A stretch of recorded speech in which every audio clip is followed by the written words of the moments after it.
Hi guys, again my name is Aaliyah Taylor and I am back as your host wherever you are tuning in from your creative little corner of the internet. We have a very exciting interview for you today. I am here with Chad Nelson, who is the creative director at OpenAI, and he is a man where curiosity meets craft, and he's designing the future and what it feels like at OpenAI. So Chad, welcome. Thank you for having me. I'm happy that you're here. I feel like people have so many questions for you. We weren't able to show your talk today, but now we have Chad one-on-one to ask our own set of questions. For the hard-hitting inside scoop. Yeah. For the good stuff. Yeah, So yeah. be happy that you're here. All right, we're going to dive in if you don't mind. Are you ready? Let's do it. All right, Chad, you've touched everything from video games to Vogue covers, from AI animation to creative tech strategy. Woo, that is a list. You've been in the game for 25 plus years. Oh, no, you're aging me. Stop. No, it's been 5 years. It's just been a really exciting 5 years that felt like 25, yeah. Okay. But before TikTok, I'm not trying to make you feel old, but before iPhones, before ChatGPT even, and with all of that evolution, we have to know, what's one thing that's never changed about you or your creative process? Well, that's a great question. Yeah, no, it's. I mean, I started my career really at the birth of the internet. So in a way, I was like, I grew up as a kid playing with computers and video games and all that. But in terms of my professional career, these tools and this new medium had just emerged. So it was a fascinating time to be a part of that, literally the information superhighway or the World Wide Web, way back when. Now, one thing about it I find is that the truth is, just because we have digital technology, which means we can do things much faster, that doesn't mean we should be lazier. You should still push your ideas, still explore, and in fact, you have less excuse now than ever, especially as our tools get better. FreePick makes great tools, others make great tools. Like, as these tools improve, the excuse to not push your own ideas, even probably out of your comfort zone, if you go too far, then great, pull back. But do that, continue to do that, especially in now more than ever, because the tools to create a sea of sameness is so prevalent that that's the only way any unique or individual artist will have, their voice will be unique. To distinguish yourself. Yeah, exactly. So use these tools to push yourself. Get out of your own comfort zone even. And to me, I think that's still the truth. From 1996 when Photoshop was really my first experience with it to even to today. So you've always been a risk taker. That's what I hear. I like pushing the envelope. Yeah. Okay, so push the envelope. Chad said it first. Well, no, but many have. When necessary. Yeah. Okay, and you work with some of the biggest giants in the world. That's no secret. We have Intel, Microsoft, OpenAI. I guess, did you ever feel or have a fish out of water moment early on? And if you did, how did you protect your creative voice in those big league environments? Well, I think it's really fascinating. There were definitely times where I have felt when I walked into the room that, why am I even here? Am I worthy? What voice do I have? What can I even add to the discussion? I felt that even later in my career, more recently when I joined OpenAI. Here you are, one of the obviously most innovative companies on the planet. But what you realize is you're there for a reason. You are there because they need to hear how you think. And I think as a creative, especially within these tech companies, my unique voice has been to maybe look at whatever it might be, the strategy or the business analyst report and what are the numbers, and say, well, what could you do differently with it? Well, how could you creatively inspire some new thinking? And to me, what I found is that role is, that voice within some of these corporations isn't very loud. And it became very much a method by which I found my uniqueness and in many ways my own kind of corporate, if you will, brand as an artist within these big companies. Yeah. I love that. And I feel like a lot of creators right now kind of feel that fish out of water experience. Oh, yeah. Especially going into these big companies. So I love that you're basically saying they have a unique value proposition to offer. Yeah, and if you're invited into the room, you're there, again, you're there for a reason. So don't hesitate. You speak your mind, I think has always been, you might learn a few mistakes along the way. You might step in a few landmines. Sure. But also, that's the whole thing. We learn. The birds fall out of the nest before they fly. So, yeah. And I feel like if you get a seat at the table, you might as well fill it up, right? Yeah, without being annoying. There's a balancing act. I So, love that. Without being annoying. Yeah. Make sure you write Yeah. that part down. Yeah. Okay. And how do you do that balancing act, in your opinion? How do you monitor the energy in the room? Well, yeah, that's a good one. I think obviously reading the room is key. Self-awareness. I mean, that's a very hard thing to sometimes learn. It's like, how am I being perceived? How are my ideas being heard, if they're being heard? Sometimes, I mean, gosh, I'm so glad in my early life I took myself out of my comfort zone and did some things that I probably wouldn't have done. I joined a debate team. I decided I was kind of a nerdy, kid, and I said, well, I'm going to go study acting. I'm going to study theater. Love I'm going to that. do some things where you put yourself on a stage, where at 16 I had no idea that it would lead to where I am today. Yeah. But like those skills, those putting yourself in those moments early in life trains you for later in life. So again, I think the balancing act is just, I mean, the more times you have at bat, or the more you practice something, even if you're a musician, like the more time you can kind of groove and rip, the more natural it becomes, the more comfortable you get at it. That. And then you don't feel like oh, this is my one shot and that's it. So I just, it is about a little bit of repetition, but also, like I said, get out of your comfort zone and push yourself, especially if you know you have certain weaknesses. Yeah. Go address those. Oh, I love that one. I was a theater kid as well, so I think that just hit home for me. That's a good one. And it'll teach you how to like work on the fly. So that was a beautiful one. Absolutely. Okay, we're going to lighten the mood a little bit with rapid fire, okay? So you just have to pick one and tell us why in one sentence. Let's do it. Don't think too hard. Okay. All right, AI dreams or analog nostalgia? Well, I spend my life in AI dreams right now, so I'm leaning towards that professionally, but I do get nostalgic. So, I mean, it's not, I'm going to lean to AI dreams. That's my day. AI dreams? Yeah, that's my daily job. So, Because it's your daily job? Yeah. But I do have nostalgia. I like, really some of those fond memories. Love it. Okay, what's more terrifying, a blank canvas or too many ideas?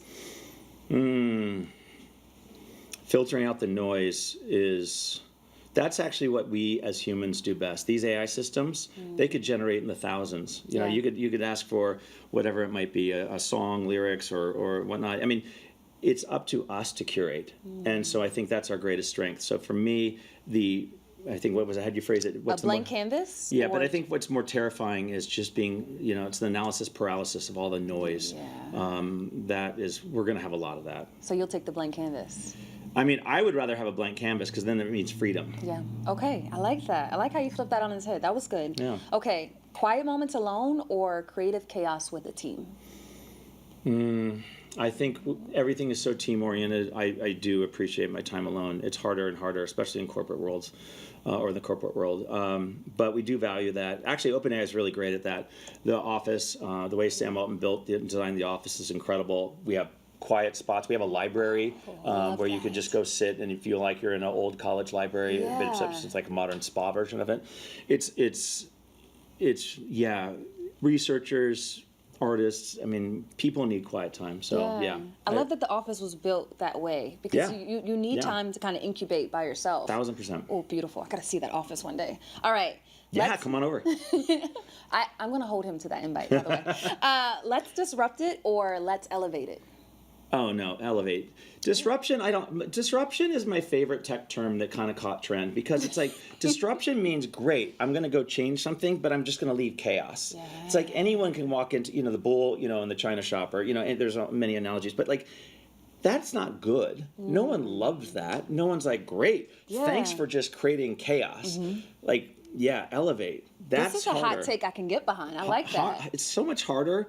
And also, I think people rally around elevation. How do you rally around disruption unless you really just want to be that, I don't know. I mean, there is a rebellious spirit that I do like about disruption, but I don't know. It's disruption by itself implies that you're leaving nothing with greatness. It's just you've created chaos, and that's about it. And who cleans up the chaos? I think that's for someone else. That's the elevation person that comes in. Okay. Okay. He's giving us gems today, guys.